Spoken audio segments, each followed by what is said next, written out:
Hello dear students. तो आज आम विज्ञानर विंश अध्याय आम जीवन में विज्ञान विषय पढ़ा। हजार हजार वर्ष पूर्वे मनीष बण जंगल रोते। जंगल में बुली बुली फलमूल संग्रह और पशुपक्षी मान शिकार कर खाऊले, गछर बकल पिंधुले। सेतेबेले तार जीवन शैली बहुत सरल थिला।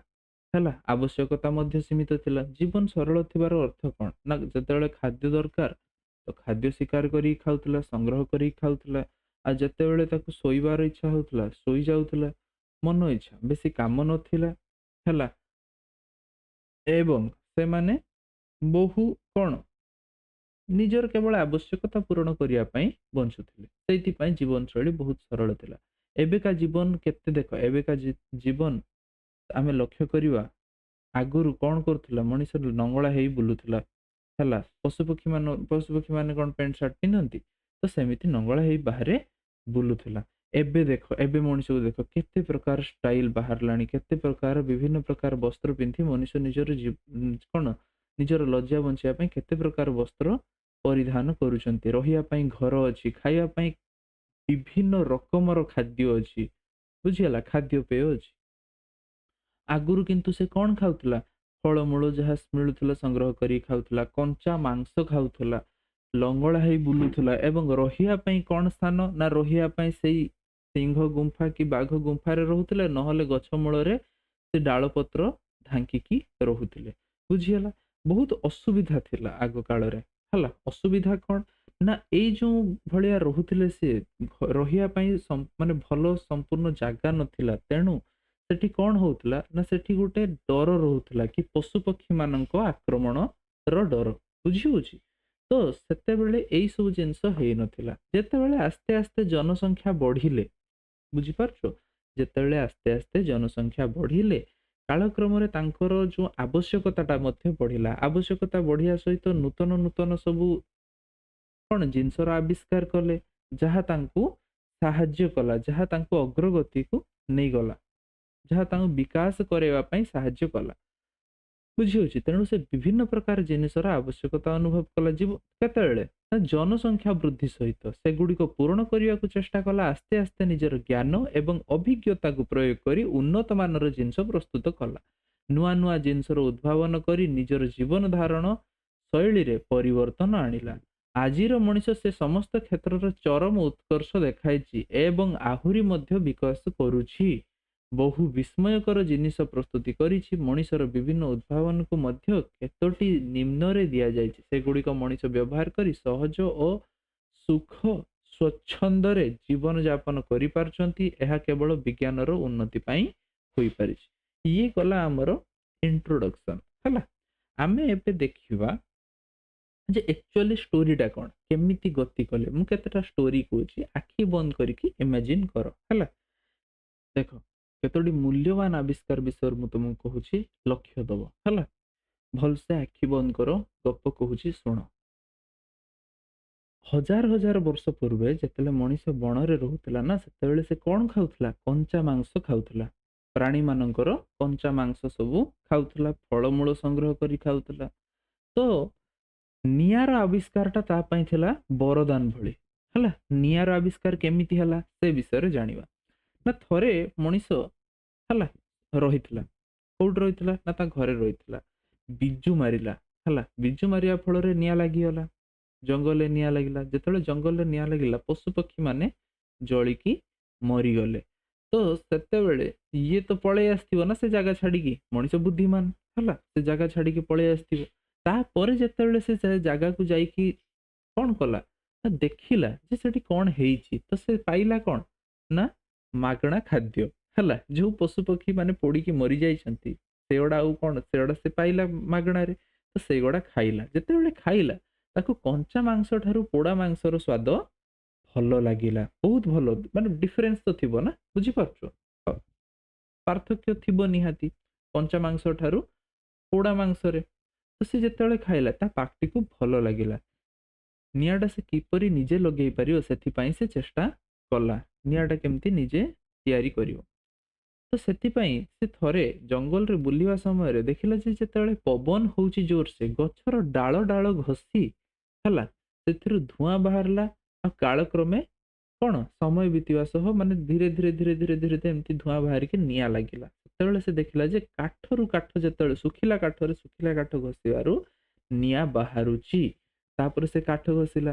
ତାପରେ ଆଉ ଥରେ ନୋଟିସ୍ କଲା କଣ ନା ଯେତେବେଳେ ପାହାଡରୁ ଯେତେବେଳେ ପଥର ଖସୁଛି ନା ରାତି ସମୟରେ ହେଲା, ସେତେବେଳେ ଯେତେବେଳେ ଗୋଟେ ପଥର ଉପରୁ ଖସୁଛି, ଯେତେବେଳେ ଆଉ ଗୋଟେ ପଥର ତଳେ ରହୁଛି, ମାନେ ଗୋଟେ ପଥର ଉପରେ ଯେତେବେଳେ ପଥର ପଡୁଛି ସେତେବେଳେ ତା ଦେହରୁ କଣ ବାହାରୁଛି ନା ନିଆଁ ବାହାରୁଛି। ସେ ନିଆଁ ଯେତେବେଳେ ଶୁଖିଲା ପତ୍ରରେ ଆସିକି ପଡୁଛି ସେତେବେଳେ ନିଆଁ ଧରୁଛି, ନିଆଁ ଜଳୁଛି। ବୁଝିହେଲା? ତ ଏମିତି ଭାବରେ ସେ ନିଆଁର ଆବିଷ୍କାର କରିଥିଲା। ଦେଖିଲା, ଦେଖିକି ଶିଖିଲା, ଶିଖିକି ନିଜେ ମଧ୍ୟ ପ୍ରୟୋଗ କଲା, ବ୍ୟବହାରକୁ ନେଲା। ତାପରେ ସେ ପୋଡା ମାଂସ ଖାଇଲା। ଆଉ ଗୋଟେ ଜିନିଷ ନିଆଁରେ ସେ ଲକ୍ଷ୍ୟ କରିଥିଲେ କଣ ନା ନିଆଁ ଜଳିବା ଦ୍ଵାରା ପ୍ରାଣୀମାନେ ଯେହେତୁ ମରି ଯାଉଛନ୍ତି ତ ପ୍ରାଣୀମାନେ ନିଆଁକୁ ଡରୁଛନ୍ତି। ବୁଝିଗଲା? ତେଣୁ ସେ ଯେଉଁ ଜାଗାରେ ରହୁଥିଲା ହେଲା ସେଠି ନିଆଁ ଜଳେଇ ରହିବା ଆରମ୍ଭ କଲା ରାତି ବେଳେ। ହେଲା, ରାତି ବେଳେ ନିଆଁ ଜଳେଇଲେ କଣ ହବ ନା ତାଙ୍କ ଶୋଇବା ସମୟରେ କୌଣସି ହିଂସ୍ର ପ୍ରାଣୀ ଆକ୍ରମଣ କରିବ ନାହିଁ। ବୁଝିପାରିଲ? ତ ଏମିତି ଭାବରେ ନିଆଁକୁ ସେ ପ୍ରୟୋଗରେ ନେଲା। ତାପରେ ନେକ୍ସଟ ଆବିଷ୍କାର କଣ ନା ଚକ। ଯେ ଆଦିମ ପ୍ରାଣୀ ମାନେ କଣ, ଆଦିମ ମଣିଷ ମାନେ କଣ କରୁଥିଲେ ନା ଆଦିମ ମଣିଷ ମାନେ ଗୋଟେ ଜାଗାରେ ରହୁଥିଲେ। ସେଠି ଯେତେବେଳେ ପୁରା ସମ୍ପୂର୍ଣ୍ଣ ଶିକାର ସରିଗଲା, ଫଳମୂଳ ସରିଗଲା, ସେତେବେଳେ ସେ ପଳଉଥିଲେ। ସେତେବେଳେ ସେ ସ୍ଥାନ ଛାଡି ଅଲଗା ସ୍ଥାନକୁ ପଳଉଥିଲେ ଶିକାର କରି ରହିବା ପାଇଁ। ସେଠି ତ ସବୁ ସରିଗଲା ନା, ଆଉ ଅଛି କଣ ଶିକାର କରିବେ? ବୁଝିଗଲା? ତ ସେ ସ୍ଥାନ ପରିବର୍ତ୍ତନ କରିଦଉଥିଲେ। ଯାଯାବର, ସିଧା କଥା କହିବାକୁ ଗଲେ ଯାଯାବର ଜୀବନ ଯାପନ କରୁଥିଲେ। ବୁଝିପାରୁଛ? ପୁରା ଷ୍ଟୋରି କହୁଛି, ଭଲସେ ବୁଝ ହେଲା। ଯାଯାବର ଜୀବନ ଯାପନ କରୁଥିଲେ। ସେତେବେଳେ ତାଙ୍କର କଣ ଅସୁବିଧା ହଉଥିଲା ନା ତାଙ୍କର ଯୋଉ ନିଜସ୍ୱ ଜିନିଷ ପତ୍ର ଅଛି ନା ତାକୁ ବୋହିକି ଗୋଟେ ଜାଗାରୁ ଆଉ ଗୋଟେ ଜାଗାକୁ ନବାକୁ ବହୁତ ଅସୁବିଧା ହଉଥିଲା। ସେ ସେତେବେଳେ କଣ ଲକ୍ଷ୍ୟ କରିଥିବେ ନା ଗୋଲ ଗୋଲ ପଥର ଯୋଉ, ବୁଝିପାରୁଛୁ, ଗୋଲ ଗୋଲ ଯୋଉ ପଥର ଗୁଡା ପାହାଡ ଉପରୁ ଗଡି ଗଡି ଗଡି ଗଡି ଖସୁଛି। ତାହେଲେ ଯୋଉ ଜିନିଷଟା ଗୋଲ ସେ ଜିନିଷଟା ଭଲ ଗଡେ। ସେଇଠୁ ତାଙ୍କୁ କଣ ବୁଦ୍ଧି ଆଇଲା ନା ଚକର ଉଦ୍ଭାବନ ସେଇଠୁ ତାଙ୍କ ବୁଦ୍ଧି ମାନେ ତାଙ୍କ ମୁଣ୍ଡକୁ ଆସିଲା। ଏବଂ ସେ ଏଇ ବୁଦ୍ଧି, ତାଙ୍କ ବୁଦ୍ଧି ସହିତ ସେ ଚକ ଆବିଷ୍କାର କଲେ। ଫାଷ୍ଟ କଣ କଲେ? ଫାଷ୍ଟ ଚକ ଡାଇରେକ୍ଟ କରିଥିଲେନି। ଫାଷ୍ଟ ଗଡ ଗଡାକୁ ରଖିଲେ। ଗଡ ଗଡା ଗୋଲ ଗୋଲ ନା, ଗଡ ଗଡାକୁ ରଖିକି ତା ଉପରେ ଜିନିଷ ପତ୍ର କରିକି ବହିକି ନଉଥିଲେ, ଟାଣିକି ନଉଥିଲେ। ଏତିକି ଷ୍ଟୋରି ବୁଝିପାରିଲ ନା? ମୁଖ୍ୟ ଆବିଷ୍କାର। ତାପରେ ଏବେକା ପାଇଁ ତ ସବୁଠାରୁ ବଢିଆ ଆବିଷ୍କାର, ସବୁଠାରୁ ଭଲ ଆବିଷ୍କାର ହଉଛି ମୋବାଇଲ ଫୋନ। ଯାହା ଦେହରେ ତମେ ଏବେ ବସିକି ଭିଡିଓ ଦେଖୁଛ, ପଢୁଛ, ଏଣ୍ଟରଟେନମେଣ୍ଟ ପାଇଁ ତମେ ସେଇ ମୋବାଇଲ ଦେହରେ। ଏବେ ତ ଟିଭି ବି ବହୁତ କମ ଲୋକ ଦେଖୁଛନ୍ତି ହେଲା। ମୋବାଇଲ ଦେହରେ ହିଁ ସବୁ ଜିନିଷ ହେଇପାରୁଛି। ଗୀତ ଶୁଣିବାର ଅଛି, ଗୀତ ଶୁଣୁଛ। ଟିକେଟ କାଟିବାର ଅଛି, ମୋବାଇଲ ଦେହରେ ଟିକେଟ କାଟି ପାରୁଛ। କାହାକୁ ପଇସା ପଠେଇବାର ଅଛି, ମୋବାଇଲ ଦେହରେ ପଠେଇ ପାରୁଛ। ସବୁ କାମ ମୋବାଇଲରେ ହଉଛି। ବ୍ୟାଙ୍କ ସୁବିଧା ବି ମୋବାଇଲ ଦେହରେ ଅଛି। ତ ମୋବାଇଲ ହଉଛି ମାନେ ଆଜିକା ବିଜ୍ଞାନ ଯୁଗର ସବୁଠାରୁ ମୂଲ୍ୟବାନ ଆବିଷ୍କାର। ବୁଝି ହଉଛି? ତ ଆମେ ଏବେ ନେକ୍ସଟ ଦେଖିବା ଯେ କଣ କଣ ଆଗର ବହି ବିଷୟରେ ଲେଖା ହେଇଛି। ବୁଝିଗଲା? ଦେଖ ଏଠି ମୂଲ୍ୟବାନ ଆବିଷ୍କାର କେତେକ ଦେଇଦେଇଛି। ଡଙ୍ଗା, ଟିଭି, ପାଣି ଜାହାଜ, ଧାନ ବୁଣା ଯନ୍ତ୍ର, ଅଣୁବୀକ୍ଷଣ ଯନ୍ତ୍ର, ଲଣ୍ଠନ, ରେଡିଓ, ଟେଲିଫୋନ, ଔଷଧ ବା କ୍ୟାପସୁଲ, କମ୍ପ୍ୟୁଟର, ସାଇକେଲ, ହଳ ଲଙ୍ଗଳ, ବସ୍। ଆଉ ଗୋଟେ ଜିନିଷ ଏଠି ଛାଡି ଦେଇଗଲା, ତ ସେଇଟା ମୂଲ୍ୟବାନ, ବହୁତ ମୂଲ୍ୟବାନ। ଏଠି ତ ଦେଇଛି ଅଳ୍ପ, ବଟ୍ ମୂଲ୍ୟବାନ ଜିନିଷଟା ହଉଛି କାଗଜ ପ୍ରେସ୍। ଯୋଉଟା କି ତମର ବହି ସବୁ ପ୍ରିଣ୍ଟ ହେଇକି ଆସୁଛି, ନ୍ୟୁଜ ପେପର ଛପା ହଉଛି, କାଗଜ ତିଆରି ହଉଛି। ବୁଝିହେଲା? କାଗଜ ପ୍ରେସ୍ ହଉଛି ଗୋଟେ ଇମ୍ପୋର୍ଟାଣ୍ଟ ମାନେ ମୂଲ୍ୟବାନ ଆବିଷ୍କାର। ଯାହା ଫଳରେ କି ତମେ ଜ୍ଞାନ ଏଇ ସବୁ ବହିରେ ଯୋଉ ଏଇ ତମ ବହି ଯୋଉ ପଢୁଛ ସେଟା କୋଉଠୁ ଆସୁଛି? କାଗଜ ପ୍ରେସ ରୁ ଆସୁଛି। ବୁଝିହେଲା? ଦେଖ ଚିତ୍ର ଗୁଡିକ ଦେଖ, କେଉଁ କ୍ଷେତ୍ରରେ ଆମେ ଜିନିଷ ଗୁଡିକ ବ୍ୟବହାର କରୁଛୁ ସାରଣୀରେ ଲେଖ। ଯୋଗାଯୋଗ, ଟେଲିଫୋନ, ଦୂରଦର୍ଶନ, ରେଡିଓ। ଠିକ ଅଛି। ଗମନାଗମନ ପାଇଁ ସାଇକେଲ, ବସ୍, ଟ୍ରେନ ଇତ୍ୟାଦି। କୃଷି ପାଇଁ କୃଷି ପାଇଁ କଣ? ଲଙ୍ଗଳ, ଟ୍ରାକ୍ଟର ଏବଂ କଣ? Combine machine. ଚିକିତ୍ସା ବିଜ୍ଞାନ ପାଇଁ ଔଷଧ, ଇଞ୍ଜେକ୍ସନ, ସିରିଜ, ସରି ଇଞ୍ଜେକ୍ସନ ଯାହା ସିରିଞ୍ଜ, ଇଞ୍ଜେକ୍ସନ ଆଉ କଣ? ଟୀକା। ବୁଝି ହଉଛି? ତ ଆଜିକାଲି ପାଠ ପଢିବା ପାଇଁ ବିଭିନ୍ନ ପ୍ରକାର ଜିନିଷ ଉପଲବ୍ଧ ହେଲାଣି। ପୂର୍ବ କାଳରେ ଏସବୁ ସୁବିଧା ନଥିଲା। ଲୋକମାନେ ମାଟି ଉପରେ ଲେଖି ଲିଭାଇ ଦେଉଥିଲେ। ମାଟି ଉପରେ ଲେଖି ଲିଭାଇ ଦେଉଥିଲେ। ପରେ ପଥର ଏବଂ ତାଳ ପତ୍ରରେ ଲେଖିଲେ। କଣ ପାଇଁ ଏଟାର ଆବଶ୍ୟକତା ପଡିଲା? ମାଟିରେ ଲେଖି ଲିଭାଇ ଦେଉଥିଲେ କିମ୍ବା ମାଟିରେ ଲେଖିକି ରଖି ଦଉଥିଲେ ମଧ୍ୟ ଲିଭି ଯାଉଥିଲା। କେମିତି? ବର୍ଷା ହେଲେ ବର୍ଷାରେ ମାଟି ତ ଧୋଇକି ପଳେଇବ ନା ଉପର ମାଟି, ତ ସେ ରହିବ କି? ରହିବ ନାହିଁ। ଆଉ କଣ ହଉଥିଲା ନା ପ୍ରାଣୀ ମାନେ, ବର୍ଷା ତ ସବୁବେଳେ ହୁଏନି, ପ୍ରାଣୀ ମାନେ ବି ତା ଉପରେ ଦେଇକି କି ତମ ଆମ ନିଜ ଲୋକ ବି, ଅଲଗା କୌଣସି ଲୋକ, ଧର ମୁଁ ଲେଖିଛି ମାଟିରେ, ଅଲଗା କୌଣସି ଲୋକ ଚଢିକି ପଳେଇଲା ତ କଣ ହବ ନା ମାଟିରେ ଲେଖାଟା ଲିଭିଯିବ। ତାପରେ ସେ କଣ କଲା ନା ଦେଖିଲା ଯେ ଲେଖାଟା ତାର ରହୁନାହିଁ, ତ ସେ କଣ କଲା ନା ପଥର ଉପରେ ସେ ଘଷିକି ଲେଖିଲା ଗୋଟେ ଜିନିଷ, ସେଟା ବହୁତ ବହୁତ ଦିନ ପର୍ଯ୍ୟନ୍ତ ରହିଲା। କିନ୍ତୁ ପଥର ଲେଖାଟା ତ ସେ ଘରକୁ ଆଣିପାରିବନି ନା, ତ ସେଥିପାଇଁ ତାଳ ପତ୍ର ନେଲା, କାହିଁକିନା ତାଳ ପତ୍ର ଟିକେ ମୋଟା ପତ୍ର ନା, ଆଉ ତା ଉପରେ ସେ ଟିକେ ମୁନିଆ ଜିନିଷରେ ଲେଖିଲେ ସେ ଢେର ଦିନ ପର୍ଯ୍ୟନ୍ତ ରହିଲା, ଆଉ ସେଟା ହାଲୁକା ଯେହେତୁ ସେ ଘରକୁ ନେଇକି ଆସିପାରିବ କି ତା ସାଙ୍ଗରେ ନେଇକି ଯାଇପାରିବ, ମାନେ ନବା ଆଣିବା କରିବାରେ ସୁବିଧା ହବ। କ୍ରମେ ଲୋକମାନେ କଲମକୁ କାଳିରେ ବୁଡାଇ ଏବଂ ପରେ କଲମରେ କାଳି ଭରି ଲେଖିଲେ। କଲମକୁ ଯେତେବେଳେ କାଳିରେ ବୁଡାଇ ଲେଖିଲେ ସେତେବେଳେ ଅସୁବିଧା କଣ, ବାରମ୍ବାର ଟିକେ ଲେଖିଦବ, ତାପରେ ଟିକେ ସରିଗଲା ବେଳକୁ ପୁଣି ବୁଡଉଥିବ ବାରମ୍ବାର। ସେ ଇଙ୍କ ପଟ୍ ଯୋଉଟା ଥିଲା ନା, ଦୁଆତ ଡବା, ତା ଭିତରେ ବାରମ୍ବାର, ମାନେ କାଳି ଡବା ହେଲା, ତା ଭିତରେ ବାରମ୍ବାର ବୁଡେଇକି ଲେଖିବା ପାଇଁ ପଡୁଥିଲା। ବୁଝି ହଉଛି? ତ ପରେ ଦେଖିଲେ ସେଇ ଅସୁବିଧାଟା ଯେହେତୁ ହଉଛି, ବାରମ୍ବାର ବାରମ୍ବାର କିଏ ବୁଡେଇବ, ତେଣୁ କାଳିଟାକୁ ହିଁ ପେନ୍ ଭିତରେ ପୁରେଇ ଦେଲେ ହେଲା। ଯେତେବେଳେ ପୁରେଇ ଦେଲେ ସେ କଣ ହୁଏ ନା ସିଏ ଚାଲିବ, କନଷ୍ଟାଣ୍ଟ ଚାଲିବ, ଆଉ ବାରମ୍ବାର ବୁଡେଇତେ ହବନି। କିନ୍ତୁ ତା ଦେହରେ ବି ଗୋଟେ ପ୍ରୋବ୍ଲେମ କଣ ହେଲା ନା, ଯେତିକି ମାତ୍ରାରେ ପୁରେଇଛ ନା ସେତିକି ତମକୁ ଲେଖିତେ ହବ। ଯଦି ମନେକର ତମର ଲେଖା ଟିକେ ପୂର୍ବରୁ ସରିଗଲା, ଯେତିକି କାଳି ଭିତରେ ରହିଛି ସେ ବହି ଯାଉଥିଲା, ବୁଝିଗଲା। ତାପରେ ତେଣୁ କଣ କଲେ ନା ଏମିତି ସିଷ୍ଟମ ତିଆରି କଲେ ଯେମିତି କି ତମେ କାଗଜ ଉପରେ ଲେଖିଲେ ହିଁ କାଳି ବାହାରିବ, ବୁଝିଗଲା। ତାପରେ ତା ଦେହରେ ପୁଣି ପ୍ରୋବ୍ଲେମ କଣ ହେଲା ନା, ସେ ତ କାଗଜରେ ଲେଖିଥିଲେ ବାହାରିଥିଲା, କିନ୍ତୁ କାଳି ଏତେ ପତଳା ଥିଲା ଯେ ସେ କଣ ହଉଥିଲା ନା ଟିକେ ମାନେ ଟିକେ ହଲିଲେ କି ଇଏ ହଉଥିଲେ ସେ ତାର କାଳିଟା ମାନେ ବାହାରି ଯାଉଥିଲା, ସେ ମୁନ ବାଟେ ବାହାରିଯାଏ, ବୁଝିଗଲା। ତ ଏବେ ଆମେ କୋଉ ପେନ୍ ଲେଖୁଛୁରେ, ଏବେ ବଲ ପେନରେ। ସେ ଯୋଉ କାଳି ଥିଲା ନା, ସେ ଯୋଉ କାଳି ଭରିକି ଯୋଉ ଲେଖୁଥିଲେ ସେଟାକୁ କି କଲମ କୁହାଯାଏ, ଝର କଲମ କୁହାଯାଏ, ଇଂଲିଶରେ ତାକୁ ଫାଉଣ୍ଟେନ ପେନ୍ ବୋଲି କହୁଛୁ। କିନ୍ତୁ ଆମେ ଏବେ କୋଉ ପେନରେ ଲେଖୁଛୁରେ, ଆମେ ଏବେ ଡଟ ପେନରେ ଲେଖୁଛୁ, ବୁଝିଗଲା। ଡଟ ପେନ୍, ଡଟ ପେନ୍ ରେ କଣ ଥାଏ ନା, ଡଟ ପେନ୍ ମାନେ କଣ, ଏଟା ହେଲା ଇଂଲିଶରେ ନା ହଉଛି ବଲ ପଏଣ୍ଟ ପେନ୍, ବୁଝିଗଲା। ବଲ ପଏଣ୍ଟ ପେନ୍ ରେ କଣ ହୁଏ ନା, ମୁନରେ ଗୋଟେ ଛୋଟ ବଲ ଲାଗିଥିବ ହେଲା, ଛୋଟଟେ, ବହୁତ ଛୋଟଟେ ଗୋଟେ ବଲ ଲାଗିଥିବ ଯୋଉଟା କି ଘୁରେ, ଆଉ ମାନେ ଭିତର କାଳିଟାକୁ ବାହାରକୁ ଆଣିକି ସେ ପେନ୍ ଉପରେ, ମାନେ କାଗଜ ଉପରେ ଲେଖାଏ, ମାନେ ଛାପିଯାଏ। ସେଥିରେ କାଳି ପୁରାଇବାର ଆବଶ୍ୟକତା ମଧ୍ୟ ପଡୁନାହିଁ। ଆମର ଇଏ ହେଲା, ସରିଲା, ରିଫିଲ୍ ଚେଞ୍ଜ କରିଦବା, କିଛି ପ୍ରୋବ୍ଲେମ ନାହିଁ, ନୋ ପ୍ରୋବ୍ଲେମ। ତ ଏଇଠି ଦେଖ ଇମ୍ପୋର୍ଟାଣ୍ଟ ଜିନିଷ ଗୋଟେ ଦେଇଛି, ତମ ବହିରେ ଯାହା ଅଛି ଦେଖ ଇମ୍ପୋର୍ଟାଣ୍ଟ କୋଉ କୋଉ ଉଦ୍ଭାବନ, ସେଟା ଏଇଠି ଲେଖା ହେଇଛି, ଏଟାକୁ ପଢିଦବ।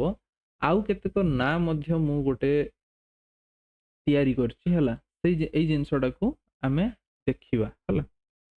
ଏଟା ଇମ୍ପୋର୍ଟାଣ୍ଟ ଜିନିଷ, ତମ ପରୀକ୍ଷାରେ ପଡିବାର ସମ୍ଭାବନା ଅଧିକା। 1884 ମସିହାରେ ଆମେରିକାର ୱାଟରମ୍ୟାନ ଝର କଲମ ଉଦ୍ଭାବନ କରିଥିଲେ।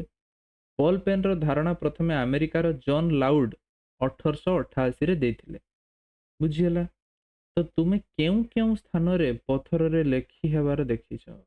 ଖଣ୍ଡଗିରି ଉଦୟଗିରି ଗଲେ ନା ପଥରରେ ଦେଖିବ ବିଭିନ୍ନ ପ୍ରକାର ଚିତ୍ର ମଧ୍ୟ ହେଇଛି, ଲେଖା ମଧ୍ୟ ଅଛି ହେଲା। ପାହାଡର ଯୋଉ ଗୁମ୍ଫା। କାଗଜ ଏବଂ କଲମର ଉଦ୍ଭାବନ ପରେ ଲେଖାପଢା ସହଜ ହେଲା। ଛପାକଳର ଉଦ୍ଭାବନ ପରେ ଶିକ୍ଷା କ୍ଷେତ୍ରରେ ଯଥେଷ୍ଟ ଉନ୍ନତି ଘଟିଲା। ଛପାକଳ ଦ୍ୱାରା ପ୍ରଥମେ ଛୋଟ ଛୋଟ ବହି, ପରେ ବଡ ବଡ ବହି ମଧ୍ୟ ତିଆରି ହେଲା। ବର୍ତ୍ତମାନ କମ୍ପ୍ୟୁଟର ଏବଂ ଅଫସେଟ୍ ମେସିନ ଦ୍ୱାରା ଶୀଘ୍ର ଏବଂ ସହଜରେ ଛପା କାର୍ଯ୍ୟ ହେଇପାରୁଛି। ତୁମେ ତୁମ ସାଙ୍ଗମାନ ମାନେ ଘରୁ ବିଦ୍ୟାଳୟକୁ କିପରି ଆସୁଛନ୍ତି? ଆଇଦର ଚାଲିକି ଯାଉଥିବ, ନହେଲେ ସାଇକେଲରେ ଯାଉଥିବ, କି ଯାହାର ବିଦ୍ୟାଳୟ ବହୁତ ଦୂରରେ ଅଛି ସେମାନେ ଗାଡି ହେଇଥିବ, ଗାଡିରେ ଯାଉଥିବ, ନୁହେଁ କି? ତ ତୁମେ କେବେ ତୁମ ଗାଁରୁ ଅନ୍ୟ ଗାଁକୁ ବା ସହରକୁ ଯାଇଛ କି? ହଁ ଯାଇଛୁ। କୋଉଥିରେ ଯାଉଛ? ବସ୍ ଯାଉଛ। ଏବେ ତ ବିଭିନ୍ନ ବ୍ୟବସ୍ଥା ହେଲାଣି, Lakshmi bus, town bus, city bus, train, ବିଭିନ୍ନ ପ୍ରକାର ହେଲା। ଏବଂ ଛୋଟ ଗାଡି ମଧ୍ୟ ଚାଲୁଛି, ଯୋଉ ଟାଟା ମ୍ୟାଜିକ କି ଯୋଉମାନେ ଭଡା ନେଇକି ନଉଛନ୍ତି ସେଗୁଡା ମଧ୍ୟ ଚାଲୁଛି। ଆଗ କାଳରେ ମଣିଷ ଗୋଟିଏ ସ୍ଥାନରୁ ଏକ ସ୍ଥାନକୁ ଚାଲିକରି ଶଗଡ଼, ଘୋଡା, ଗଧ, ଓଟ, ପାଲିଙ୍କି ଏବଂ ଡଙ୍ଗାରେ ବସି ଯାଉଥିଲା। ଏଥିପାଇଁ ଅଧିକ ସମୟ ମଧ୍ୟ ଲାଗୁଥିଲା। ତାପରେ କଣ ହେଲା ନା ମଟର ଉଦ୍ଭାବନ ହେଲା ଦେଖିବା। 1839 ମସିହାରେ ସ୍କଟଲ୍ୟାଣ୍ଡର ମ୍ୟାକମିଲନ ସାଇକେଲ ଉଦ୍ଭାବନ କଲେ। ଆମେରିକା ୱିଲବର ରାଇଟ ଆର୍ଲଭ ରାଇଟ ଉଡାଜାହାଜ ଉଦ୍ଭାବନ 1903 ମସିହାରେ କରିଥିଲେ। ୟାଙ୍କୁ କଣ କୁହାଯାଏ ନା ୟାଙ୍କ ନାଁ ଲେଖା ହେଇଛି ହେଲା। विल्बर राइट, आरभिल राइट है, अर्भिल राइट सॉरी, अर्भिल राइट है, एमान को राइट ब्रदर्स मध्य कह जाए, दी जण ना, Wright Wright, Wilbur Wright, Orville Wright है, एमान को राइट ब्रदर्स मध्य कह जाए। एमाने उड़ाजाहाज आविष्कार करथिले 1903 मसीह करथिले। तो तम बहिर जो गुड़ा इम्पोर्टाट अच्छी एई जोटा अच्छी कोटा एटा कहूँ रही एई जो मसीहा गुड़ा अच्छी है एगुड़ा इम्पोर्टाट आ तुम बही छाड़ी आउ जहाँ अच्छी जोड़ा मुझे तादेह मसीहा ना केवल ना ही पचार बुझिपार तो से गुड़ा टे लक्ष्य रख तुम बही मसीहा अच्छी से घुषब आडिशनाल मुझे कि है किए कौन उद्भावन करते तो से गुड़ा केवल मन रखियो ना तापाई मसीहा किसी दरकार ना। आजिकाली साइकेल ठारू आरंभ कर उड़ाजाहाज पर्यंत अनेक प्रकार जान द्वारा लोक माने खूब कम समय मध्य बहुत दूर स्थान को सहजरे जापरुंट। ठीक अच्छे महाकाश जान द्वारा लोक माने पृथ्वी पृष्ठर चंद्र तथा अन्य ग्रह मान यात्रा कले। जल यात्रा करने डंगा लंच जहाज जल जहाज इत्यादि व्यवहार करा जाउछि। तुम काका किंबा माउसी तुम घर ठारू दूर रहिले तुम्हें खबर किपरि जना कॉल करी फोन करी तो छोट छुआ भी कहीदेवे फोन करी ना। तो आजिकाली देश विदेश रे घटुवा विभिन्न घटनावली को संगे संगे किपरि जानी पारुछ किपरि जानुछु फोन द्वारा ही जानुछु ना। फोन रे सेठी तो आमर के मौसा मौसी रहउनांती बट जानिछु केमती इंटरनेट साहाय्य रे कहा साहाय्य रे इंटरनेट फोन व्यवहार करी बट कहा साहाय्य रे इंटरनेट साहाय्य रे आउ कोन ना टीवी साहाय्य रे टीवी रे तो लेट रे देखाय किंतु इंटरनेट रे जत्ते बेले हबो तार किछि समय भितरे संगे संगे छाड़ी देबे। जोगाजोग क्षेत्र रे उन्नति द्वारा विज्ञान आमर विशाल पृथ्वी को संकुचित करिछि माने कोन एते बड़ पृथ्वी को कोन आली भलिया कर दिछि ना।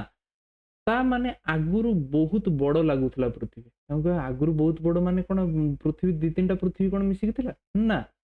आगुरु पृथ्वी बहुत बड़ लागिबार अर्थ हेउछि से आगुरु लोक माने चालिकी जीवा आसिया करथुले शगड़रे जाउथुले तो बहुत बाट जना पड़ुला आमको मात्र साधारण 10 किलोमीटर भी बहुत बाट एते बाट गोटे जीवु ना बुझी होउछि। तो एबे कौन होउछि जो निजर पर्सनल गाड़ी भी अछि लोक मानकर स्कूटी अछि बाइक अछि हला जत्ते बेले भी दरकार पड़ुछि 10-20 किलोमीटर कोन लोक माने 50 किलोमीटर मध्ये एमती मन कला आड़ को पळौचंदी किंतु आगुरु मात्र 10 किलोमीटर बाट भी हला जीवा पाई लोक माने गोटे पूरा पर्टिकुलर डेट भाबिकी हला सेते बेले जीवा आसिया करथि कि कोनोसी पर्व पर्बाणी रे ही से माने जीवा आसिया करंती बुझी हला जीवा आसिया करंती। एबे किंतु कोन जुआडे मन हल्ला बेलू आमे पळौछु आमर एबे ऑस्ट्रेलिया जीवार अछि कि अमेरिका जीवार अछि फ्लाइट टिकेट बुक करले 3-4 दिन ले मध्य आराम से पळौछन 3-4 दिन ले टिकेट बुक करी रखुचंती 2-3 घंटा रे मध्य जाई ऑस्ट्रेलिया अमेरिका जाई पहुंचुचंती एरोप्लेन साहाय्य उड़ाजाहाज साहाय्य बुझी पारलो। तो सेथिपाई से कहिछि पृथ्वी गमन जो जोगाजोग क्षेत्र रे एते उन्नति जो पृथ्वी संकुचित होइछि गमनागमन तो एमती 2 घंटा जोगाजोग केते 1-2 मिनिट रे हला जदि अमेरिका रे आज किछि किछि होउछि हला एक्सीडेंट होउछि कि किछि माने किछि गोटे बड़ धरणर किछि रॉकेट लॉन्च कला कि नासा किछि चंद्र को महाकाश जान पठेइछि जहाँ भी होउछि आमे लाइव भी देखि पारछु माने सेठी जहाँ होउछि आमे पूरा इंटरनेट साहाय्य रे स्मार्टफोन साहाय्य रे आमे लाइव माने कोन सेठी जहाँ जेते बेले जेमती होउछि सेते बेले आमे सेमती देखि पारछु एठी बसिकी कोठी इंडिया रे बसिकी बुझी होउछि। तो सेमिति भी मध्य सुविधा अछि माने गोटे सेकेंड भी डिफरेंस आसु नाही पृथ्वीर जेकोसी कोण रे घटुवा घटना को आमे संगे संगे सुनी पारछु बा देखि पारछु पूर्वरु आमे जोगाजोग पई डाक विभाग उपरे मुख्यतः निर्भर करूथिलु। एठी आ गोटे जिंस लक्ष्य कर हला ये सब कहा पई हेछि ना इंटरनेट रे हमर जो स्पीड बढ़ुची आस्ते आस्ते आगुर कोन होतला लोक माने गीत डाउनलोड करथिले तमे माने जानि थिबोनी तमर तो एबे संग संग पूरा इंस्टेंट हला जहाँ डाउनलोड करूछ पूरा इंस्टेंट डाउनलोड होछि किंतु आगु काल रे एई माने 5-6 वर्ष पूर्वे ना 5-6 वर्ष भी नुहे 10 वर्ष धर हला ए 10 वर्ष पूर्वे नुआ नुआ 4G launch हेतला 3G आगुर 3G mobile चलाउतले हला लोक माने गीत डाउनलोड करंती गोटे गीत जो 3-4 MB रो गीत हला सेटा डाउनलोड हुए 5 मिनिट 10 मिनिट एबे तो फिल्म गोटे बड़ बड़ फिल्म 4-5 GB रो फिल्म 5-10 मिनिट रो डाउनलोड हो जाउछ ବୁଝି ହଉଛି ଏତେ ଆଗକୁ ବଢିଲାଣି ଆମ ଯୁଗ। ଆଜିକାଲି ଡାକ ବିଭାଗ ଅପେକ୍ଷା ଦୂରସଞ୍ଚାର ବିଭାଗ ଉପରେ ଆମେ ଅଧିକ ନିର୍ଭର କରୁଛୁ। ଟେଲିଫୋନ, ମୋବାଇଲ ଓ ଇଣ୍ଟରନେଟ ମାଧ୍ୟମରେ ଆମେ ଯେକୌଣସି ସମୟରେ ପୃଥିବୀର ଯେକୌଣସି ସ୍ଥାନରେ ବାସ କରୁଥିବା ଲୋକଙ୍କ ସହିତ ସମ୍ପର୍କ ସ୍ଥାପନ କରିପାରୁଛୁ। ଆମେ ମୋବାଇଲ ଫୋନ ମାଧ୍ୟମରେ ଲୋକମାନଙ୍କ ସହିତ କଥା ହେବା ସହିତ ଫଟୋ ମଧ୍ୟ ଦେଖିପାରୁଛୁ, ଭିଡିଓ କଲ ହେଲା। ବିଜ୍ଞାନ ଦ୍ୱାରା ଯୋଗାଯୋଗ କ୍ଷେତ୍ରରେ କେଉଁ ସବୁ ଅଗ୍ରଗତି ଘଟିଛି ଦେଖ। 1834 ମସିହା ଇଂଲଣ୍ଡର ଚାର୍ଲସ ବାବେଜ କମ୍ପ୍ୟୁଟର ତିଆରି କରିଥିଲେ। 1876 ଆମେରିକାର ଆଲେକ୍ଜାଣ୍ଡର ଗ୍ରାହାମ ବେଲ ଟେଲିଫୋନ, 1894 ଇଟାଲୀର ମାର୍କୋନି ରେଡିଓ ଏବଂ ଇଣ୍ଟରନେଟକୁ ପ୍ରଥମେ ବ୍ୟବହାର କରିଥିଲେ କୋଉ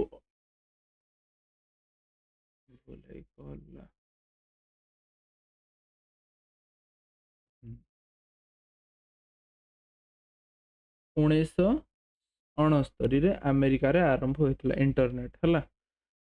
ଖବରକାଗଜ ପଢି ଆମେ ଦେଶ ବିଦେଶରେ ଖବର ଜାଣିବା ସହିତ କୃଷି, ଶିକ୍ଷା, ସ୍ୱାସ୍ଥ୍ୟ, କ୍ରୀଡ଼ା ଇତ୍ୟାଦି ବିଭିନ୍ନ ତଥ୍ୟ ପାଇପାରୁଛେ। ରେଡିଓ ମାଧ୍ୟମରେ ଦେଶ ବିଦେଶର ଖବର ସହିତ ବିଭିନ୍ନ ପ୍ରକାର ମନୋରଞ୍ଜନ କାର୍ଯ୍ୟକ୍ରମ ଯଥା ଗୀତ, ନାଟକ ଇତ୍ୟାଦି ଶୁଣିବା ସହିତ କୃଷି, ଶିକ୍ଷା, ସ୍ୱାସ୍ଥ୍ୟ ସମ୍ପର୍କିତ ଉପାଦେୟ ସୂଚନା ଗୁଡିକ ମଧ୍ୟ ଜାଣିପାରୁଛୁ।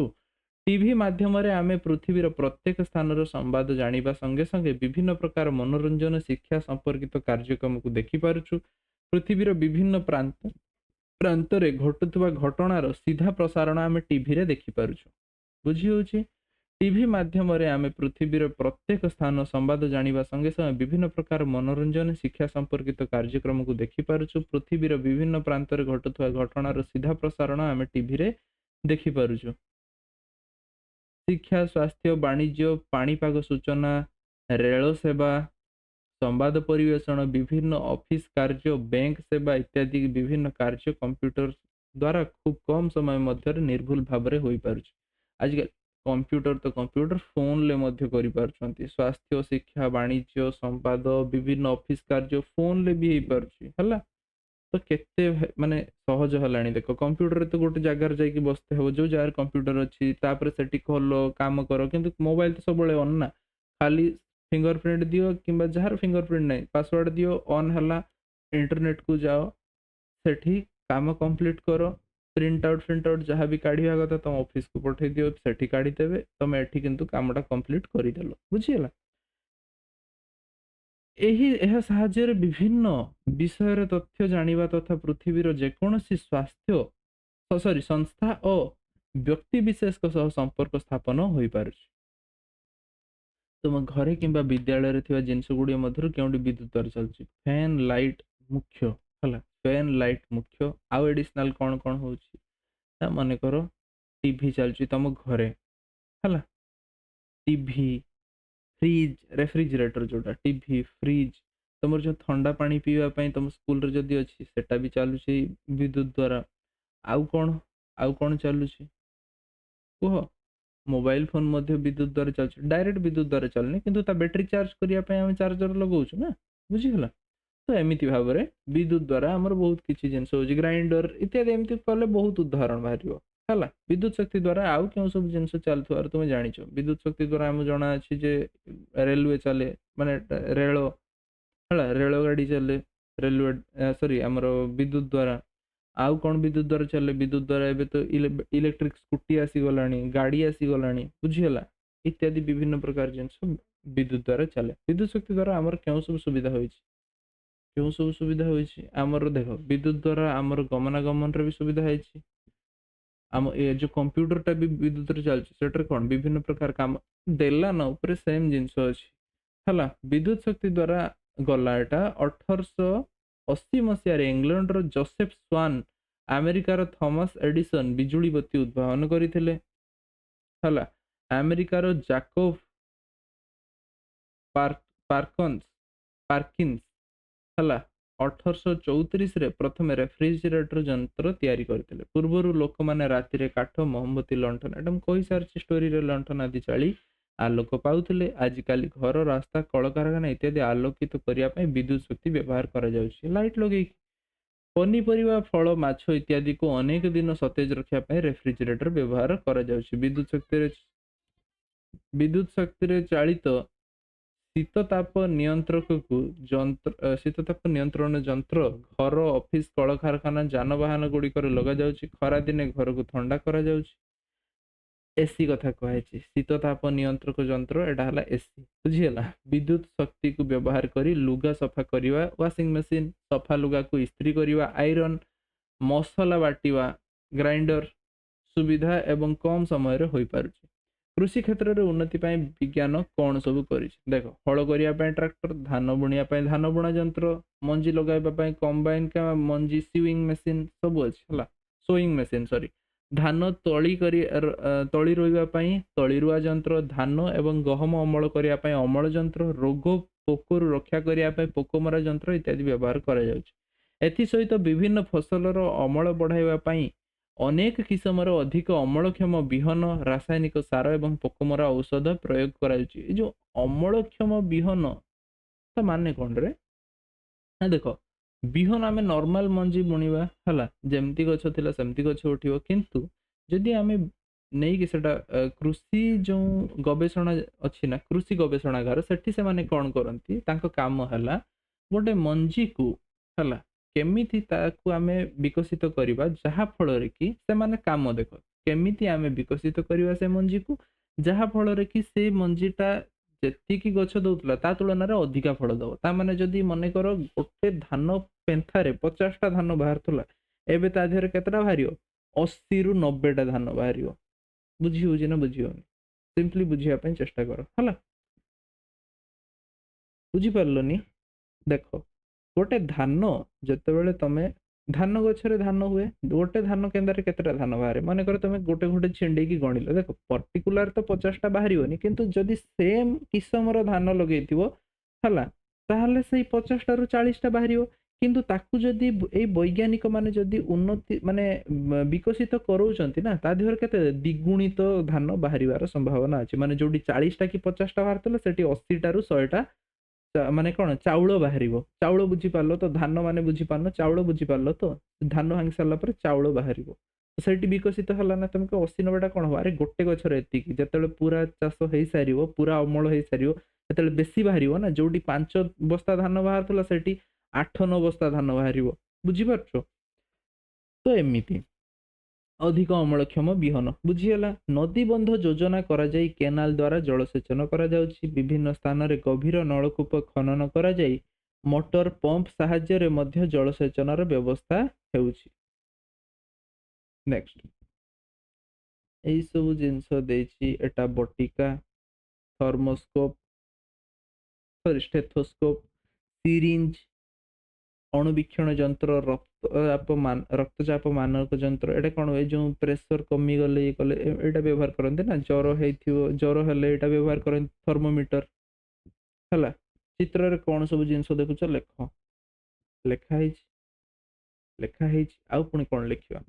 आजिकाली विज्ञान रे अग्रगति जोगु विभिन्न रोग प्रतिषेधक टीका बाहरिलाणी। आम शरीर अभ्यंतर अंगर हेउथुवा रोग, कर्कट, जक्मा, किडनी रे पत्थर जमीबा, हृत्पिंड धमनी रक्त स्वाभाविक भाव में प्रवाहित न हेवा इत्यादि स्थिति को एक्सरे, अल्ट्रासाउंड, स्कानिंग इत्यादि माध्यम रे जानि पारछु। आधुनिक चिकित्सा पद्धति जोगु चक्षु, हृत्पिंड, किडनी भली अंग मध्य प्रतिरोपण करा जाई पारुछि। दुर्घटना किंबा अन्य कारण पई शरीर रे कोनोसी अंगर आकृति बदली गले प्लास्टिक सर्जरी द्वारा ता ठीक मध्य करा जाई पारुछि। गोड़ बा हाथ कटि गले कृत्रिम गोड़ बा हाथ मध्य लगा जाई पारुछि। ऑपरेशन क्षेत्र रे मध्य आजिकाली शरीर को न काटी लाप्रोस्कोपी द्वारा अल्प समय मध्य ऑपरेशन करा जाउछि। लेजर रश्मि द्वारा आखिर ऑपरेशन करा जाउछि। 1593 मसीह इटाली रो गालिलियो थर्मोमीटर उद्भावन करथिले। एठी मध्य गोटे दे देला हला, उद्भावन करिथिले किए, गालिलियो मन रखियो। निर्माण कार्य रे आजिकाली अति आधुनिक यंत्रपाति व्यवहार करी खूब कम समय रे और कम लोक साहाय्य रे रास्ता घाट, पोलो, कोठा बाड़ी निर्माण करा जाई पारुछि। विज्ञान अग्रगति फल रे आमर जीवन यापन शैली उन्नत मान होई पारिछि। खूब कम समय मध्य सुविधा रे एवं निर्भुल भाव रे आमे अनेक कार्य करि पारछु। किंतु केतेक क्षेत्र रे विज्ञान द्वारा सृष्टि जिनिस को आमे कल्याणकर कार्य रे विनियोग न करी मानव समाज रे ध्वंस पई प्रयोग करछु। विज्ञान दुरुपयोग विषय रे देखिबा। द्वितीय विश्वयुद्ध समय रे 1945 ମସିହା, ସବୁ ମସିହା ଗୁଡ଼ା ଇମ୍ପୋର୍ଟାଣ୍ଟରେ ମନେ ରଖିବ ଏଗୁଡ଼ା। ମସିହା ଅଗଷ୍ଟ ମାସ 6 ଓ 9 ତାରିଖରେ ଜାପାନର ଦୁଇଟି ମୁଖ୍ୟ ସହର ହିରୋସୀମା ଆଉ ନାଗାସାକି ଉପରେ ପରମାଣୁ ବୋମା ପକାଇ ଧ୍ୱଂସ କରିଥିଲା। ଏହା ଫଳରେ ବହୁ ଧନ ଜୀବନ ନଷ୍ଟ ହୋଇଥିଲା। ଏହା ଏତେ ଭୟଙ୍କର ଥିଲା ଯେ ଅନେକ ବର୍ଷ ପରେ ମଧ୍ୟ ସେଠାରେ ଲୋକମାନେ ବିକଳାଙ୍ଗ ହେବା ସହିତ ବିଭିନ୍ନ ରୋଗରେ ଆକ୍ରାନ୍ତ ହେଉଛନ୍ତି। ଆଜିକାଲି ଯୁଦ୍ଧ ଜୈବିକ ରାସାୟନିକ ଅସ୍ତ୍ରର ମଧ୍ୟ ପ୍ରୟୋଗ କରାଯାଉଛି। ଏହି ଜୈବିକ ଅସ୍ତ୍ର ଦ୍ୱାରା ଆନ୍ଥ୍ରାକ୍ସ ରୋଗର ପ୍ରସାର ହେବାର ଆଶଙ୍କା ଅଛି। ପୋକମରା ଔଷଧ ବହୁଳ ଭାବରେ ବ୍ୟବହାର ଫଳରେ ଉପକାରୀ ଅଣୁଜୀବ ମଧ୍ୟ ମରିଯାଉଛନ୍ତି। ଫଳରେ ପରିବେଶର ଭାରସାମ୍ୟ ରହୁନାହିଁ। ରାସାୟନିକ ସାରର ଉପଯୁକ୍ତ ବିନିଯୋଗ ନ ହେବା ଦ୍ୱାରା ଜମିର ଉର୍ବରତା କମି ଯାଉଛି। ଡାକ୍ତରଖାନା ବିନା ପରାମର୍ଶରେ ଆବଶ୍ୟକତା ଠାରୁ ଅଧିକ ବିଭିନ୍ନ ପ୍ରକାର ଔଷଧ ଏବଂ ଭିଟାମିନ୍ ଖାଇଲେ ତାହା ଶରୀର ଉପରେ କୁପ୍ରଭାବ ମଧ୍ୟ ପକାଉଛି। ମୋବାଇଲ ଫୋନ ବହୁଳ ବ୍ୟବହାର ମସ୍ତିଷ୍କ ଉପରେ କୁପ୍ରଭାବ ପକାଉଛି ବୋଲି ବୈଜ୍ଞାନିକମାନେ ମତ ଦେଉଛନ୍ତି। ଏହିପରି ବିଜ୍ଞାନ ଦ୍ୱାରା ସୃଷ୍ଟ ଜିନିଷ ଗୁଡ଼ିକ ଆମେ ଉପଯୁକ୍ତ ଭାବରେ ବିନିଯୋଗ ନ କଲେ ଏହା ଆମର ବହୁତ କ୍ଷତି କରିବ। ତୁମେ ସାଙ୍ଗମାନଙ୍କ ସହିତ ଆଲୋଚନା କରି ବିଜ୍ଞାନର ଦୁରୁପଯୋଗର ଆଉ କେତେ ଗୁଡ଼ିଏ ଉଦାହରଣ ଲେଖ। ଆଉ କେତେ ଗୁଡ଼ିଏ ଉଦାହରଣ, ଯେଉଁ କଳକାରଖାନା, ଏବେ ବଢୁଥିବା ଜନସଂଖ୍ୟା ସହିତ କଳକାରଖାନା ମଧ୍ୟ ବଢୁଛି। କଳକାରଖାନା ବଢିଲେ କଣ ହବ ନା ବାୟୁମଣ୍ଡଳରେ ଅଙ୍ଗାରକାମ୍ଳର ପରିମାଣ ବଢିବ କିମ୍ବା ବାୟୁ ପ୍ରଦୂଷଣ ଅଧିକା ହବ। ବୁଝିହେଲା? ଗାଡି ଘୋଡା ମଧ୍ୟ ବଢୁଛି, ଯାହା ଫଳରେ ବାୟୁ ପ୍ରଦୂଷଣ ହଉଛି। ଯେତେ ନୂଆ, ଧର ଆମେ ଆଗରୁ କଣ ମଶା ଧୂପ ବ୍ୟବହାର କରୁଥିଲେ, ହେଇଯାଉଥିଲା, ଏବେ ଅଲ୍ ଆଉଟ୍ ବ୍ୟବହାର କରୁଛନ୍ତି। ଏବେ ଅଲ୍ ଆଉଟ୍ ବି କାମ ହଉନାହିଁ, ତମେ ନିଜେ ବି ଦେଖୁଥିବ। ଅଲ୍ ଆଉଟ୍ ମାନେ ବୁଝିପାରୁଛ ନା, ଯୋଉ ମସ୍କିଟୋ ରେପେଲେଣ୍ଟ ଲିକ୍ୱିଡ, ଯୋଉଟା କି ଆମେ ବିଦ୍ୟୁତ ଦ୍ୱାରା ଚାଲୁଛି, ଗରମ ହେବା ଫଳରେ ତା ଦେହରୁ ବାମ୍ଫ ବାହାରେ, ଯାହା ଦ୍ୱାରା ମଶା ମାନେ ମରନ୍ତି। ସେଗୁଡା ବି କାମ କରୁନାହିଁ। ସେଗୁଡା ଦେଖିବ ପଛପଟେ ଲେଖା ହେଇଥିବ ସେ ଲିକ୍ୱିଡରେ ଡେଞ୍ଜର, ସେଟା ବିଷ ନା, ସେଗୁଡା ଆମ ଦେହ ଭିତରକୁ ମଧ୍ୟ ଯାଉଛି। ତ ସେଗୁଡା ବି ମଧ୍ୟ କାମ କରୁନି। ଆସ୍ତେ ଆସ୍ତେ ଆସ୍ତେ ଆସ୍ତେ ବିଜ୍ଞାନର ବିକାଶ ମଧ୍ୟ ହଉଛି। ବିକାଶ ଫଳରେ ଏଇସବୁ ଜିନିଷ, ଯୋଉ ବିଷାକ୍ତ ଜିନିଷ ପରିମାଣ ବାୟୁମଣ୍ଡଳରେ ଏବଂ ଆମ ପରିବେଶରେ ବଢିବାକୁ ଲାଗିଛି। ତ ଏଥିପ୍ରତି ଆମେ ଯତ୍ନବାନ ହେବା ଆବଶ୍ୟକ। ବୁଝିଗଲା? ଆମେ କଣ ଶିଖିଲେ? ବିଜ୍ଞାନର ଅଗ୍ରଗତି ଫଳରେ ଯୋଗାଯୋଗ, ଗମନାଗମନ, ସ୍ୱାସ୍ଥ୍ୟ, କୃଷି, ଶିଳ୍ପ, ଶିକ୍ଷା ଇତ୍ୟାଦି କ୍ଷେତ୍ରରେ ପ୍ରଭୃତି ଉନ୍ନତି ସମ୍ଭବ ହୋଇଛି। ଟେଲିଫୋନ, ମୋବାଇଲ, ଇଣ୍ଟରନେଟ ମାଧ୍ୟମରେ ଆମେ ପୃଥିବୀରେ ଯେକୌଣସି ସ୍ଥାନରେ ବାସ କରୁଥିବା ଲୋକଙ୍କ ସହ ତତ୍କାଳ ସମ୍ପର୍କ ସ୍ଥାପନ କରିପାରୁଛୁ। ସ୍ୱାସ୍ଥ୍ୟ କ୍ଷେତ୍ରରେ ବିଭିନ୍ନ ପ୍ରତିଷେଧକ ଟୀକା, ରୋଗ ଚିହ୍ନଟ ପାଇଁ ଆଧୁନିକ ମେସିନର ବ୍ୟବହାର ଓ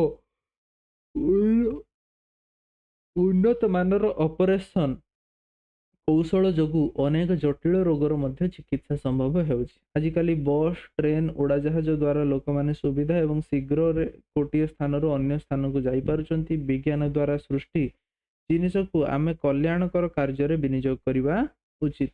ଲାଷ୍ଟଟା ଥିଲା ନା କଣ? ବିଜ୍ଞାନର ଦୁରୁପଯୋଗ। ତେଣୁ ଦୁରୁପଯୋଗ ନ କରି ସଦୁପଯୋଗ କେମିତି କରିବା, ସେଥିପାଇଁ ଧ୍ୟାନ ଦେବା ଆବଶ୍ୟକ। ଆଉ ଯୋଉ ପରିବେଶ ପ୍ରତି ଆମର ନଜର ରହିବା ଆବଶ୍ୟକ। ପରିବେଶ ଦେଖ, ଆମେ ବଢୁଥିବା ଜନସଂଖ୍ୟାକୁ ରଖିପାରିବା ନାହିଁ। তুমি କଣ କରିବ? କିଛି କରିପାରିବ ନାହିଁ। ହେଲା, ଏଟା ବିଷୟବସ୍ତୁ ବାହାରୁ ମୁଁ କିଛିଟା ଉପଦେଶ ଦଉଛି। ହେଲା, ଏଟା ଟିକେ ଲକ୍ଷ୍ୟ ରଖ। ଆମେ ବଢୁଥିବା ଜନସଂଖ୍ୟାକୁ କିଛି କରିପାରିବା ନାହିଁ। ବଢୁଥିବା ଜନସଂଖ୍ୟାର ଆବଶ୍ୟକତା ମଧ୍ୟ ଅଧିକ। ତେଣୁ ତାଙ୍କ ଆବଶ୍ୟକତା ମେଣ୍ଟାଇବା ପାଇଁ ସେ ଯାହା ହେଲେ ଅଧିକା ଫ୍ୟାକ୍ଟ୍ରି ବସିବ, ଅଧିକା ସେ କିଣିବେ ଜିନିଷ, ଅଧିକା ଜିନିଷ ବ୍ୟବହାର ମଧ୍ୟ କରିବେ। ତ ତାକୁ ବି ଆମେ ରୋକିପାରିବା ନାହିଁ।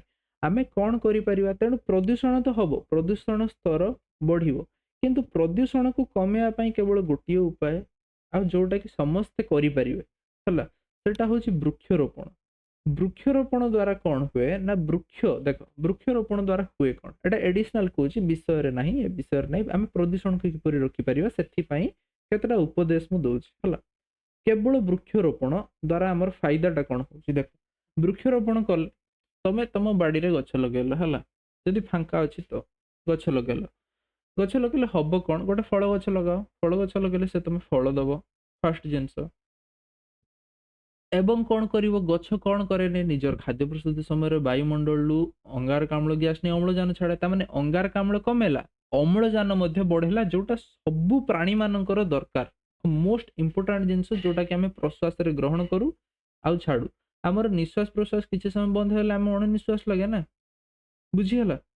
ଏବଂ ବାୟୁମଣ୍ଡଳରେ ଯୋଉ ଧୂଳିକଣା ଅଛି ନା, ଇଏ ଗଛର ପତ୍ର ଦେହରେ ଲାଗିକି ରହିଯାଏ। ବୁଝିପାରିଲ? ଯାହା ଫଳରେ କି ଗଛ ମାନେ ଧୂଳିକଣା ମଧ୍ୟ କମିଲା। ଆଉ କଣ ହୁଏ? ଗଛର ଯୋଉ ଚେରଟା ମାଟିକୁ ଜାବୁଡିକି ଧରିକି ରଖେ। ଜାବୁଡିକି ଧରିଲେ କଣ ହବ? ନା ଜାବୁଡିକି ଧରିଲେ ମୃତ୍ତିକା କ୍ଷୟ ମଧ୍ୟ ହବ ନାହିଁ। ବୁଝିପାରିଲ? ଏତିକି ଜିନିଷ ଆମର ଫାଇଦା କରୁଛି, ଏତିକି ଭଲ କାମ କରୁଛି, ତ କଣ ପାଇଁ ଆମେ ଗଛ ନ ଲଗେଇବା ମତେ କୁହ? ତେଣୁ ଗଛ ଲଗାଅ, ହେଲା। ଆଗକୁ ଯେମିତି ଭାବରେ ପ୍ରଦୂଷଣ ବଢୁଛି ନା, ଏବେ ତ ଖାଲି ଆଖିରେ ଗାଡି ବି ଚଲେଇକି ଯାଇ ହଉ ନାହିଁ, ବହୁତ ଅସୁବିଧା ମଧ୍ୟ ହେଉଛି, ଆଖିରୁ ପାଣି ଗଡୁଛି, ହେଲା। ବହୁତ ଅସ୍ୱାସ୍ଥ୍ୟକର ପରିବେଶ ହେଇଗଲାଣି। ତେଣୁ ମୋର ଗୋଟିଏ ଉପଦେଶ ରହିବ ଯେ ତମେ ଯଦି ପାରୁଛ ତ ଗଛ ଲଗାଅ। ଗୋଟେ ନୁହେଁ, ଦିଟା ନୁହେଁ, 5-6ଟା ଗଛ ଆରାମସେ ଆଣିକି ଲଗାଅ। ତ କିଣିବା କିଛି ଦରକାର ନାହିଁ। ଆଉ ଯଦି ତମ ବାଡିରେ ଜାଗା ନାହିଁ, ତାହେଲେ ବାହାରେ ରାସ୍ତା କଡରେ ଗୋଟେ ଗଛ ଲଗାଅ। ତାକୁ ଛୋଟ ଛୋଟ କୁଣିରେ କୁଣି ପୋତିକି, ମାନେ ଯେମିତି ତାକୁ ଗୋରୁ ନ ଖାଇବେ ସେଥିପ୍ରତି ଟିକେ ଯତ୍ନ ଦିଅ, ଟିକେ ପାଣି ପାଣି ଦିଅ, ହେଲା। 3-4 ମାସ ପାଣି ଦେଇ ସାରିଲା ପରେ ତାର ଚେର ଧରିଯିବ ନା, ତାପରେ ଆଉ ତମର ମାନେ କଣ ଆଉ ପାଣି ଦେବାକୁ ଦରକାର ପଡିବ ନାହିଁ, ସେ ଆପେ ବଢିଯିବ। କିନ୍ତୁ ସେତିକି ପର୍ଯ୍ୟନ୍ତ ଟିକେ କର, ବୁଝିଗଲା? ବନ ମହୋତ୍ସବରେ ବି ମଧ୍ୟ ଆମକୁ ଗଭର୍ଣ୍ଣମେଣ୍ଟରେ ବି ଫ୍ରିରେ ମାନେ ଚାରା ବଣ୍ଟାଯାଏ। ତ ପ୍ରତ୍ୟେକ ବର୍ଷ କି ପ୍ରତ୍ୟେକ ମାସ ଟ୍ରାଏ କର ଲଗେଇବା ପାଇଁ, ହେଲା। ଏବେ ତ ଯେତିକି ସ୍ପିଡରେ ଗଛ କଟା ହଉଛି ନା, କାମର ଆବଶ୍ୟକତା ବଢୁଛି, ଜଙ୍ଗଲ କାଟିକି ଚାରଣ ଭୂମି କରିଦଉଛନ୍ତି। ଚାରଣ ଭୂମିରୁ ମାଟି ଖୋଳିକି ନେଇକି କଣ ମାଟି ଖୋଳିକି ଅଲଗା ଜାଗାରେ ପୋତିକି ପୁଣି ନୂଆ ନୂଆ ସହର ତିଆରି କରୁଛନ୍ତି, କିନ୍ତୁ ଗଛ କେହି ଲଗଉ ନାହାନ୍ତି। ତ ମୋର ଗୋଟିଏ ଉପଦେଶ, ଗଛ ଲଗାଅ। ରହୁଛି, ହେଲା। ହଁ, ତ ଏଇଟା ରହିଯାଇଥିଲା, ଏଇଟା ଟିକେ ଦେଖିଦବ, ହେଲା। କିଏ କଣ ତିଆରି କରିଥିଲେ ଏଠି ଅଛି। ଆଉ ତମ ବହିରେ ଯୋଉଟା ଅଛି ନା, ତମ ବହିରେ ଯୋଉ ମସିହା ଗୁଡା ଦେଇଛି ସେଗୁଡା ଟିକେ ମନେ ରଖିବ, ସେଗୁଡା ପରୀକ୍ଷାରେ ପଡେ। ଆଉ ତାକୁ ଯଦି ବହି ଭିତରୁ ଛାଡିକି ଯଦି ଏକ୍ସଟ୍ରା କିଛି ଅଛି ୟା ଦେହରେ ଲେଖା ହେଇଛି, ଟିକେ ମନେ ରଖିଥିବ। ଏ ନା ଗୁଡା ସେମ୍ ଅଛି, ହେଲା, କିଛି ଅସୁବିଧା ନାହିଁ, ସେମ୍ ଅଛି। ବଟ୍ ମୁଁ ଏଠି କରିଦେଇଛି, ତ ବେଟର ତମେ ଏଠାରୁ ସ୍କ୍ରିନଶଟ ମାରିନିଅ କିମ୍ବା ଖାତାରେ ଟିପି ନିଅ, ହେଲା। ରହୁଛି। ଆଉ ଯଦି ବହିରୁ ହେଇପାରିବ, ନୋଟ ତିଆରି କରିକି ସାଇଡରେ ତମେ ମସିହା ଲେଖିପାରିବ ଯେ ଏତିକି ମସିହାରେ ଇଏ ତିଆରି ହେଇଥିଲା, ଯାହା ଇମ୍ପୋର୍ଟାଣ୍ଟ, ହେଲା।